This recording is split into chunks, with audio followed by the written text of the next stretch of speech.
안녕하세요. 오늘 두 번째 시간이죠. 오늘은 저번 강의에 이어서 위험관리와 보험 설계에 대해서 수업을 하도록 하겠습니다. 아마 이번 강의 시간은 저번 강의 시간에 비해서 실생활과는 가장 좀 관계가 많은 시간이기 때문에 본인이 가정에 좀 접목시켜서 그렇게 상상하시면서 수업을 들으시면 아마 이해하기는 가장 좀 편한 시간이 되실 거예요. 우리가 인생을 살아가다 보면은 그 위험이라는 게 생길 수가 있는데요. 여러 가지 이제 위험이 생길 수 있는데 수만 가지 위험이 생길 수가 있겠죠. 근데 우리가 흔히 그 말하는 위험이라는 것이 정확히 어떤 걸 의미하죠? 이 위험이라는 것을 한마디로 정의하기는 굉장히 어렵습니다. 다만 이제 보험에서는 이 위험이라는 것을 사전적인 의미로 기대하거나 바라는 바람직한 결과와 다른 결과가 발생될 수 있는 가능성의 상황이라고 이제 정의를 하고 있고요. 비슷한 용어로 위험 외에도 손해, 손인, 위태라는 용어도 쓰이고 있어요. 이 손해, 손인, 위태에 대해서는 비슷한 용어로는 쓰이고 있지만 사전적으로 많은 차이가 있기 때문에 이 부분에 대해서는 좀 이따가 하나하나 예를 들어가면서 추가로 좀 설명을 좀 드릴게요.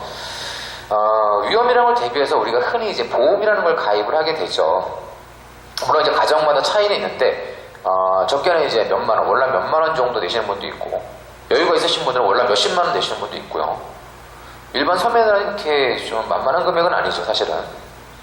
예를 들어서, 종신보험 10만원짜리를 20년 납으로 가입했을 경우, 종신보험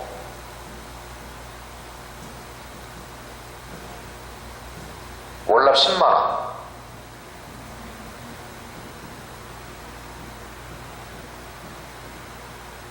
20년 납을 할 경우 20년 납 이러면 납부해야 될 월 보험료가 전체가 얼마죠? 월납 10만원 20년 납 1년 12개월이죠 12개월 원금만 2,400만원이 됩니다. 이자는 제외하고 원금만. 일반 서민들한테는 결코 무시할 수 있는 금액이 아니에요. 근데 우리가 그 위험을 대비해서 보험이라는 걸 준비하게 되는데 이 위험을 대비하는 방법이 반드시 보험만 있을까요? 사실은 그렇진 않죠. 그리고 우리가 보험을 준비한다고 하더라도 이 보험 가입자한테 꼭 그 위험이 생기려는 보험은 없어요. 안 생기는 경우가 훨씬 더 많아요. 그리고 생긴다고 하더라도 지금 당장 생기는 게 아니죠. 언제 생기는지는 아무도 몰라요. 그걸 예측할 수만 있다면 소비자들은 보험 가입을 안 하겠죠. 그렇다면 보험회사는 망할 수밖에 없고요. 그래서 이 위험이라는 것은 불확실하고 불예측적일 수밖에 없어요. 그래서 이 불확실하고 불예측적인 위험을 너무 과대하게 인식을 해가지고 적정 수준 이상의 보험료를 지출하게 되면 이 가입자한테는 추가로 또 경제적인 위험이라는 게 올 수 있습니다. 돈이 필요할 때 돈이 없는 것도 위험으로 봐야 되겠죠. 꼭 아프고 다쳤을 때만 위험 볼 수 있는 건 아니고요. 그래서 우리가 보험을 준비하기 위해서 흔히 이제 설계사분을 만나서 이제 상담을 하게 되는데 이 보험 설계사분을 만나 상담하다 보면은 이 불확실하고 불예측적인 위험을 좀 부풀리는 설계사분들이 굉장히 좀 많아요.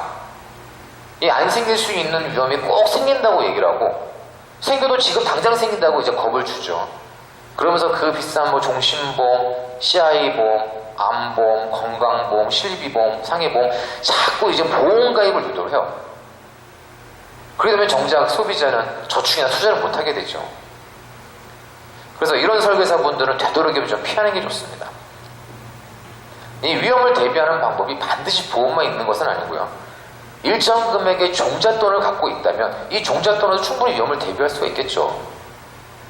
그리고 추가로 꾸준한 운동을 한다든가 아니면 정기적으로 건강검진을 받는다든가 식생활을 개선한다든가 술을 줄인다든가 담배를 끊는다든가 이런 방법도 위험을 줄일 수 있는 하나의 방법이 됩니다. 그런데 대부분 서민분들은 이런 종잣돈을 갖고 있지가 않아요. 그래서 이런 종잣돈을 만들기 위해서 예금도 가입을 하고 적금도 가입을 하고 적립펀드도 가입을 하고요. 이런 상품들을 가입을 하는데 이런 상품을 가입한다고 해서 당장 종잣돈이 생기는 건 아니에요. 일정 기간의 시간이라는 게 필요하죠. 이 일정 기간의 시간과 그런 상품이 결합이 돼서 나중에 이제 종잣돈이 모이게 되는 거고요. 근데 이 일정 기간 내에 가입자한테 위험이라는 것이 생기게 되면 어떻게 될까요? 예를 들어서 암이 생겼다. 그럼 이 가입자는 이 암을 치료받기 위해서 당장 입원을 해야 됩니다. 입원도 해야 되고 또 수술도 해야 되고 또 항암치료도 받아야 되고 이런 치료비를 충당하기 위해서 그 몇십 년 동안 유지했던 상품들을 막대한 손해를 감수하고 중간에 해약을 해요. 그리고 현실이 암 환자분들은 대부분 실직을 해요. 뭐 냉정하게 현실이 그렇습니다. 암 환자들은 실직을 하게 되면은 당장 소득 상실의 위험이 추가로 발생이 되죠.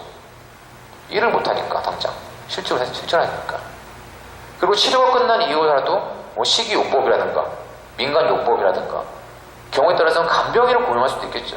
이런 비용도 생길 수가 있고요.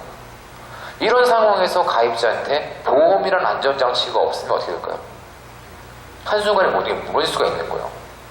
그래서 이 보험은 안정적인, 현재 유지하고 있는 안정적인 저축과 투자를 유지하기 위한 최소한의 비용 상품 정도로 보는 것이 맞습니다. 그래서 우리가 흔히 보험을 이제 준비하게 되는데, 한평생 살아가면서 발생될 수 있는 그 많은 위험들, 수만 가지의 위험들을 이 보험만 가지고 대비한다면 어떻게 될까요? 월납보험료 몇만 원, 몇십만 원, 이 정도가 아니에요.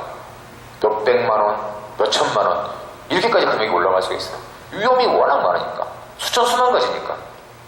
그래서 우리가 보험을 준비할 때는 어떤 위험을 대비를 해야 되냐, 어떤 위험을 보험으로 전가를 해야 되냐면, 작은 위험들, 감당할 수 있는 수준의 작은 위험, 예를 들어서 감기라든가 몸살, 무좀, 습진, 장염, 이런 작은 위험보다는 안 생기면 좋겠지만 만약에 생긴다면 한순간에 모든 게 무너질 수 있는 큰 대형 위험들, 예를 들어서 조기에 사망을 한다든가 아니면 후유장애 발생된다든가, 후유장애라고 하면은 손발이 절단된다든가 반신불수나 이런 상황이 되겠죠. 이런 상황이 발생이 돼도 소득이 단절되겠죠. 그래서 후유장애도 대형 위험으로 봐야 되고요. 그래서 조기에 사망한다든가 후유장애 생긴다든가 중대한 질병, 암, 뇌혈관 질환, 심혈관 질환, 이런 안 생기면 좋겠지만 만약에 생긴다고 하면 한순간에 모든 게 무너질 수 있는 큰 위험들, 이런 대형 위험들의 위험 수준을 낮추기 위해서 보험을 준비한다, 이렇게 이해하시는 게 맞아요.